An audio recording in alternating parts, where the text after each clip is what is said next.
All right, thrill-seeking teachers in 3, 2, 1. Hello, happy campers. Hey, what's up, everybody? Welcome to Thrill-Seeking Teachers. I'm Dave. And no, I'm Dave. No, you know who this is. This is Dave. That's Will over there. He always wants to joke about it, but whatever. We're here for the Thrill-Seeking Teachers podcast. And boy, do we have lots to talk about. Lots of news, different things. You might have seen my little rant video that I did on my little TikTok channel about some of the news that has been coming out. We're going to get to that. But first, very quickly, 10 seconds, teacher news. This is week 5 or 6, 5. We're thrill-seeking teachers, so we always got to put a little bit of sprinkle. It's just September, and these kids cutting up already. Parents, can y'all rein this in, please? It's just September. It's still September. It's the still 30th September. is Tuesday. Come on, man. We're still. You have at least had them wait till October. Like not the first month. It's been pretty hectic. Yeah. You know, but I mean, The children are childrening. Children are childrening. I've been having lots of screaming kindergartners down and just scream like one of these kids one day just like screaming in the class, and which is crazy because we ignore it. Oh, you tired? Look, you should have. I'm sorry. You should have started screaming too. No. They started screaming in the class, and then I had to. We were doing scarves, and I literally was like, ah, da, da. The other kids were like, yay, and the other kid was screaming. Ah! Did you conduct his screaming? No. We like literally got to the point where like we actually ignored that. Like ignored completely. You have to, because the other 20-something kids are in there, and you're just like, it's so hard, when because my school is an elementary middle, and it's hard when you have a young one that just has a breakdown. Yes. And then it's 20-something other kids that you have to. You might want to. Your instinct might want to go over there and cater to whatever their need may be, but then your other kids might be unproductive and start cutting up too. So you have to just make a choice. Either it's so much them or keep it moving. It's so much, it's a lot. But you know what? That's the little 10 seconds. Just little 10 seconds of our little teacher blurb. That was like 30 seconds. 30 seconds. But you know what? We are here talking about news for coaster stuff and amusement park news. Amusement park news. But we definitely need to bring up what I previously talked about with Epic Universe. Epic Universe is going through it. They've been having a lot of stuff with Stardust Racers. As we know that Kavala family? Rodriguez Zavala. Zavala. And the civil rights attorney Ben Crump just held civil rights and wrongful death attorney Ben Crump has been taking them through Good Morning America, Today Show, every press conference. Didn't I say last podcast that they were going to do a media? Oh yeah, of course. Him involved. They know that Universal's pockets is deep, and you know what? I'm gonna. Before I was really like holding back on my comments and my thoughts, but I'm not going to hold back this time. I don't think they've actually asked for money yet. I know the other lawsuit. Asked for money. Well, they just had another lawsuit. That's why on my TikTok channel, I say my little personal feelings on my own TikTok channel. So can I give them the information about this? Yeah, go ahead. So a lady, her name was released to the public on I think Thursday, but it was discovered that a new lawsuit against Universal was filed just Wednesday from someone by the name of Sandy Streets, who rode the Stardust Racers during previews April 30th. This is now almost September 30th. Mm-hmm. So it's 5 months later. Nearly 6 months. And she says she's allegedly sustained permanent injuries my neck. from her ride on the Stardust Racers roller coaster at Universal's Epic Universe. I don't know if this lawsuit had already been in the works or it just became public because of the scrutiny, or she chose the timing and just decided, you know what, they had this happen to them and this happened to me a long time ago. Why not? I don't know, but it's awfully convenient. Very convenient. That's all I'm gonna say. But you know, okay, so my problem, and I'm gonna go ahead and just be very, very candid with all of this. We are coaster enthusiasts. We rode dozens of and like hundreds of coasters. And the restraints that are on Stardust Racers are very similar to the restraints on rides like Top Thrill 2 at Cedar Point, which goes over 100 miles an hour backwards and forwards. People are claiming that it whips you around a lot. If we want to talk about things that whip you around, we could talk about Time Traveler. Have y'all been to Cedar Point? And we could talk about. Have y'all been to Magic Mountain and experienced your concussions on X2? Yeah. That's intense. Have y'all even been an hour and a half east to Busch Gardens, Tampa? That's what I'm saying. Intense there. That stuff at Universal ain't rough. It's not. It's not. I think more so because people are getting a lot of public scrutiny on Stardust Racers. All of a sudden, everybody is zoning in on Stardust Racers when we have a over 100 mile an hour, 430 foot coaster that has the same exact restraints. Let's not forget about the new for 2020, because they're claiming it's open in 2025. So I'm just going to say the new for 2026 Falcon's Fury at Six Flags Qiddiya with a 600-foot top hat going over 100 with a lap bar. With a lap bar restraint. And I'm gonna give a little, after you're done, I am gonna give a little bit more history. I just wanted to say that there is a certain amount of risk that we know that we take when we do these rides. We know that, and here's the next thing. If you know you are prone to injury, if you're ADA, there is a certain amount of risk that is involved, and you know those risks when you go to it. Now, this person had spinal injuries. If you are a person that has circular injuries, if you are pregnant, if you are... Circular injuries? I mean, not injuries, circulatory issues, and heart issues, stroke, prone to seizures.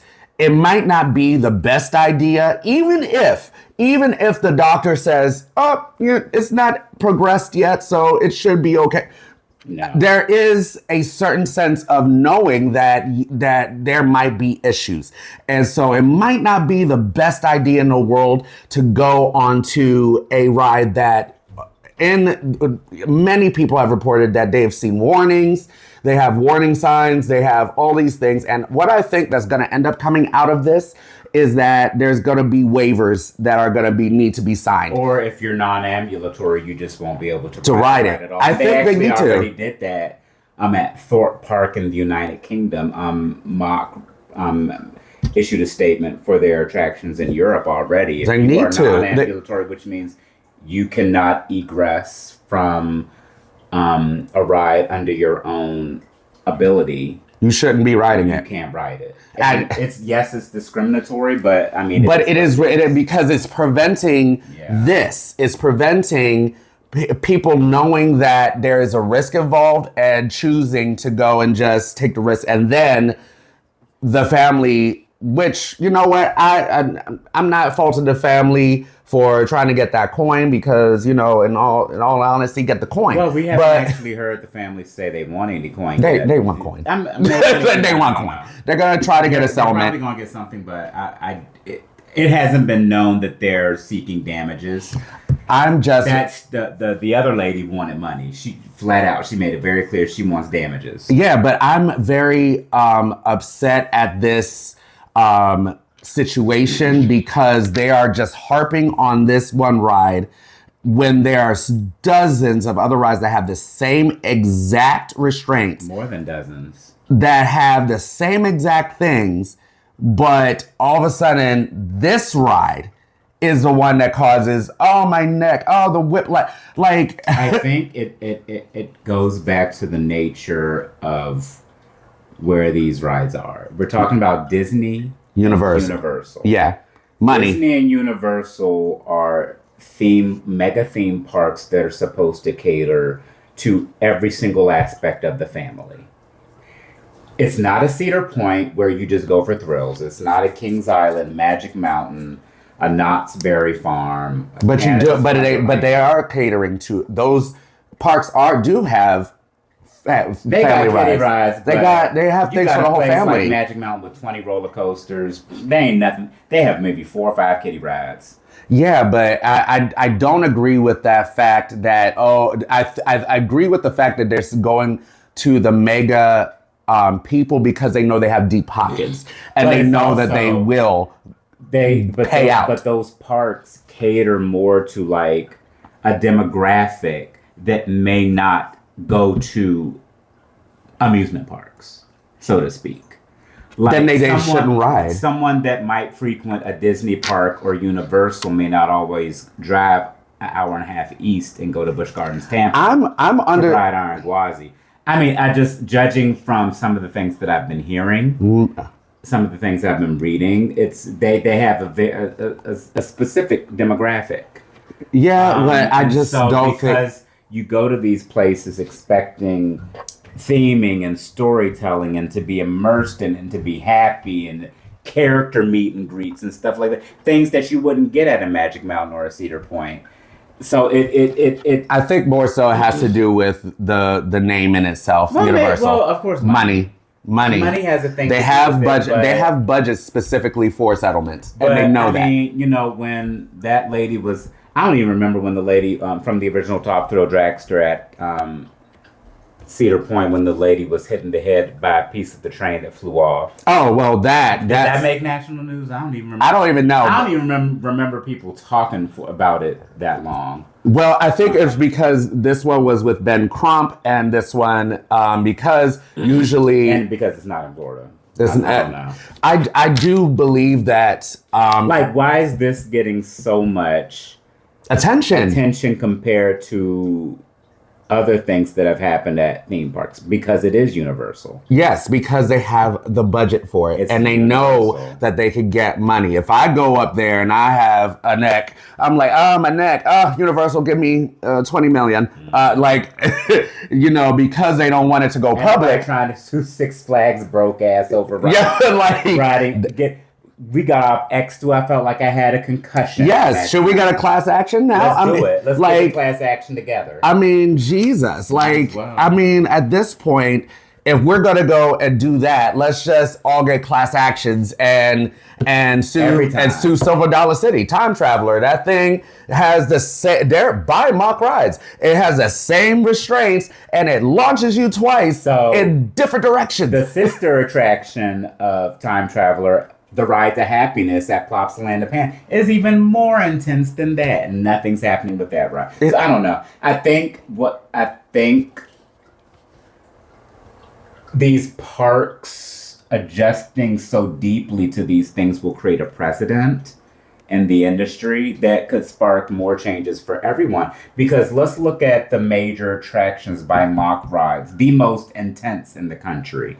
You have, of course, Stardust Racers at Epic. You have Copperhead Strike at Carowinds. You have Time Traveler at Silver Dollar City. You have their water coasters, one of them at SeaWorld Orlando, that's pretty intense. And of course, the most intense roller coaster of all by mock rides is the Ride to Happiness. Mm-hmm. So would they have to then adjust in everything? But we're talking about, but the restraints on mock rides are even though they're made by different manufacturers, it's the same type of restraints that's on Top Thrill 2. It's the same lap bar restraint. Basically saying, how is it any different?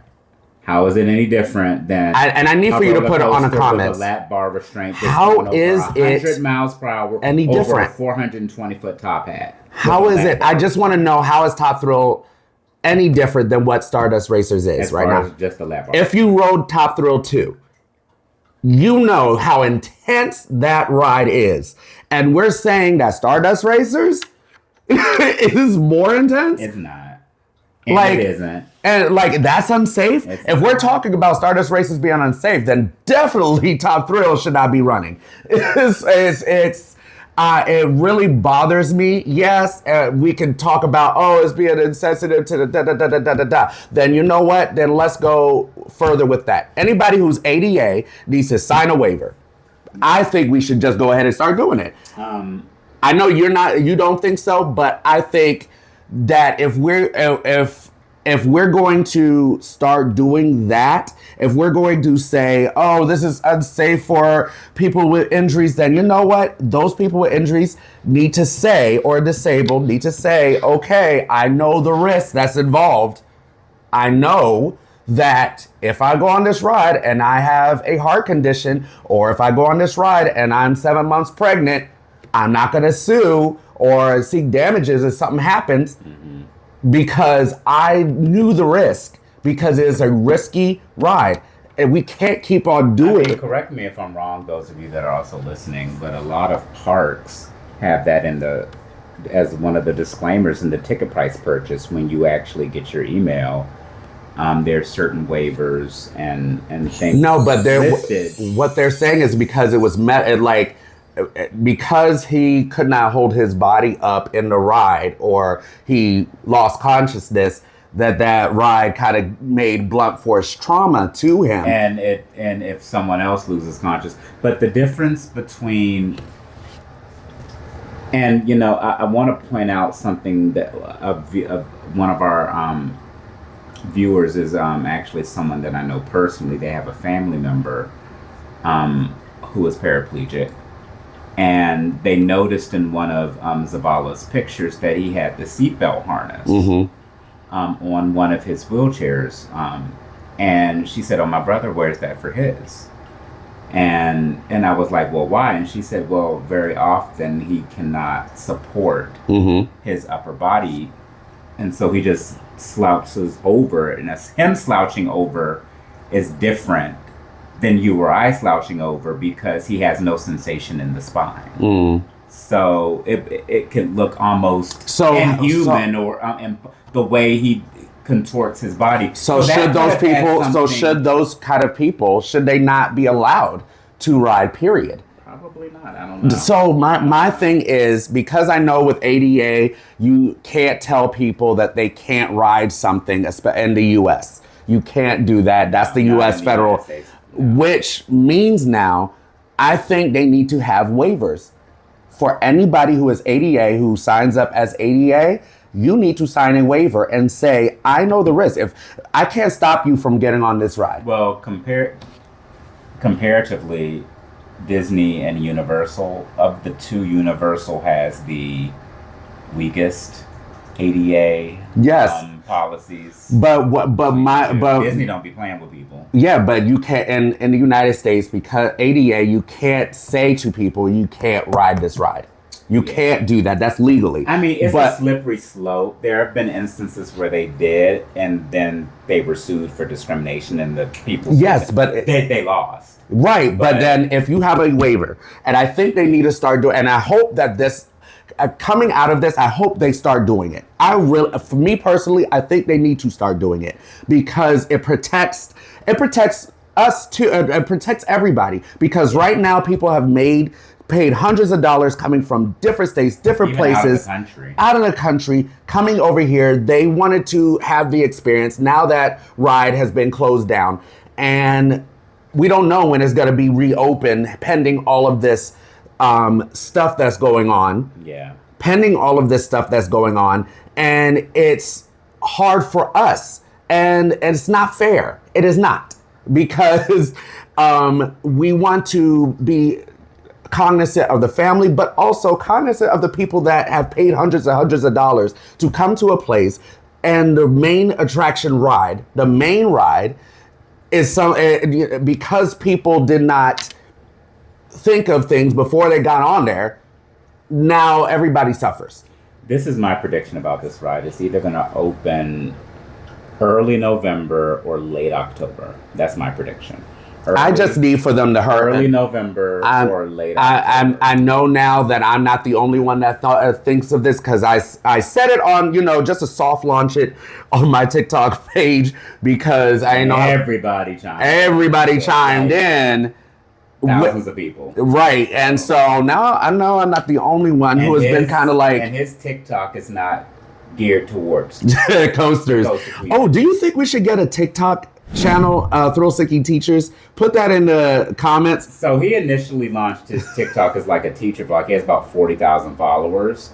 And he'll advertise things about our coaster channel on TikTok. It doesn't really go far, but considering the fact that he made his video on his TikTok account that caters more to teachers or education or political matters, everyone said the exact same thing. Yeah, mostly. So, there are some people who said, you don't know. But I mean, I'm not a negligence lawyer or anything like that. But we're all on there talking our shit. But I just think that this is kind of something where we know the risk, and if you are of that, if you are disabled or if you're somebody that is prone to something, you need to know the risk and really, really think, because it doesn't just affect you. It's not just about you. It's about everybody. It's about all the other people that are coming and want to ride that ride. And so, you good? And look, I've been. I think you want to shift a little bit. You want to shift, and I know Will has been going down a rabbit hole on that story. So hopefully this gets resolved. I mean, it's hard to not rabbit hole it, considering every time I pull up YouTube, there's a report. Every time I open my TikTok, there's another posting. And the thing that annoys me the most, aside from the story itself, is people stating things that they believe to be fact, which are not, meaning about roller coasters themselves and the restraints themselves. So I want to give a little history about history. The lap bar restraint itself. Historian. I saw at least 20 or 30 TikToks or comments on YouTube accounts where people were saying they did not like this new thing roller coaster manufacturers were doing with lap bar restraints on roller coaster rides that go upside down in inversions. It ain't a new thing. It's not even recent, y'all. The very first steel roller coaster that used a single lap bar restraint on a ride that went upside down was the New Revolution at Six Flags Magic Mountain by Schwarzkopf in 1976, almost 50 years ago. So there's 50 years worth of innovation and engineering behind the single lap bar restraint to hold you in itself. Okay? 50, it's not new. Not new. It's older than most people making comments on it. It's not a new concept. Now, what has changed is that everyone didn't adopt that. B&M didn't immediately adopt it. Vekoma didn't immediately adopt it. Aero at the time didn't immediately adopt it. Schwarzkopf kind of stuck with it because then they made other roller coasters of similar model that had loops or a single loop or an inversion with a lap bar restraint. The other at Hershey Park that also opened in the 70s. So it is definitely not new. Major coaster manufacturers caught on in the early to mid the late 90s to the early to mid 2000s. Premier Rides in the U.S. being one of the major ones in the U.S. to actually add lap bar restraints in the late 90s on their multiple inversion Flight of Fear models. Mr. Freeze, a lot of their models. Intamin eventually caught on in the mid to I would say the mid 2000s to the 2010s with their lap bar restraints. So it's becoming more common over the past 15 to 20 years, not all of a sudden. I would say 15 to 20 years. Yeah. Because the manufacturers are learning that the over-the-shoulder restraints are painful, uncomfortable, and they give you head-banging experiences. And they've learned that if you can create dual redundancy lap bar restraints like Mach and like Premier Rise and like RMC and like Intamin that can keep you and redesign the chairs themselves. They can fully keep you in the train without over the shoulder restraints. And I don't correct me if I'm wrong. Some of those the ones that go over your lap like B&M, they don't even have seatbelts. They just have the bar. It's preferential to the park. Right. It depends on the park. Some of them don't even have that. Some parks, like some parks that have B&M Hypers, may choose or elect to not have the seatbelts, and they just have the clamshell lap bar restraints. And some do. I don't. It could be their insurance, because remember, a lot of times for these parks, the companies that insure them and their rides determine also the safety links they have to do when they built them. Let's say, for example, the Mach Ride spinning roller coaster at Epic Universe, their lawyers and their insurance later decided that they had to put up those nets and the what is the name of that? The Dark Universe section of Epic Universe. Okay. Because they initially the wolf one? Curse of the Werewolf. It's their spinning coaster. It was determined later that they needed to put up those nets because the ride does spin. Mm-hmm. So, but even though initially they didn't have it, so that was something that their lawyers and their insurance demanded from them to do. Mm-hmm. So it depends on the park. It depends on their insurance.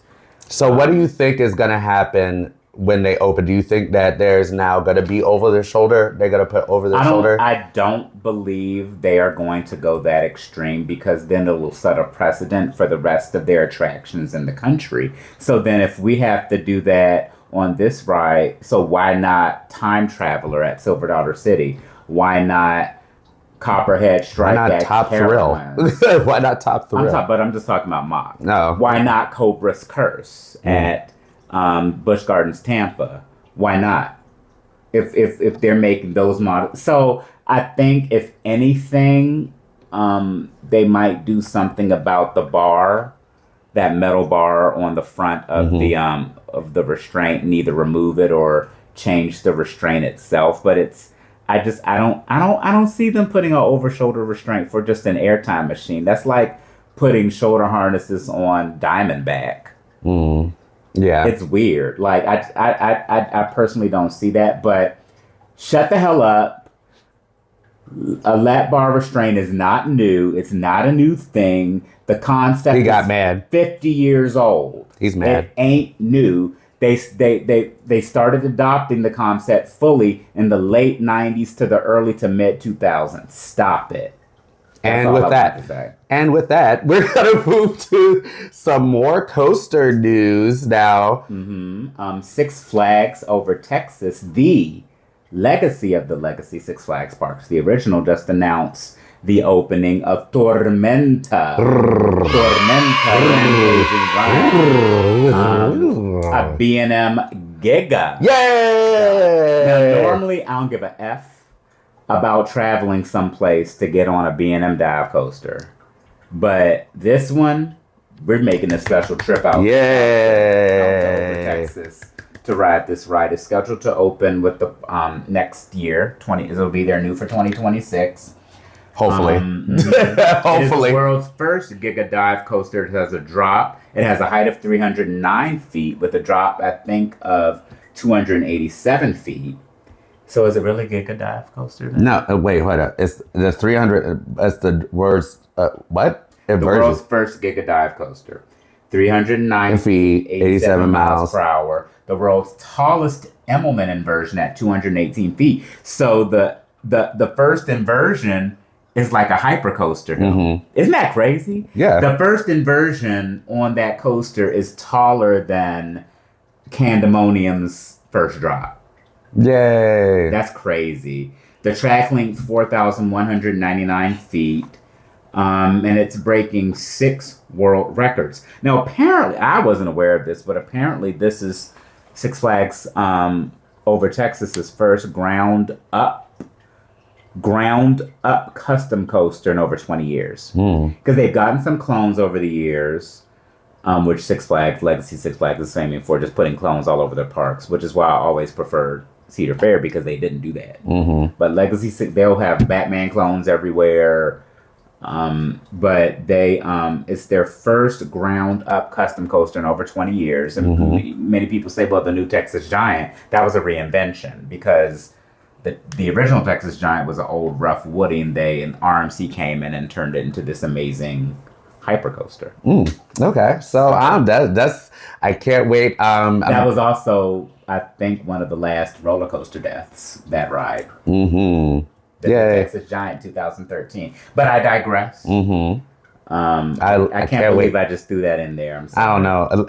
I just can't wait. Sorry. Forget I said that. Stop looking at the camera. I was just looking at the camera like, But I think I'm very excited to try this. I hope that we could maybe sometime take off for the media day. I want to actually go on media day. Every time we have media days for these things, always in the middle of the week. Always in the middle of the week during where we have school. Yeah. It's never a weekend where we can actually really just come. It's like anytime something new, and I hate that. That's a hard thing when we're teaching. So more about the coaster. It's part of a new themed area called Rancho de la Tormenta, which will also include a Spanish Latin American restaurant, Cocina Abuela, and an immersive village. So Yay! There's some good things going on at Six Flags Over Texas. The former park president at Six Flags Fiesta Texas,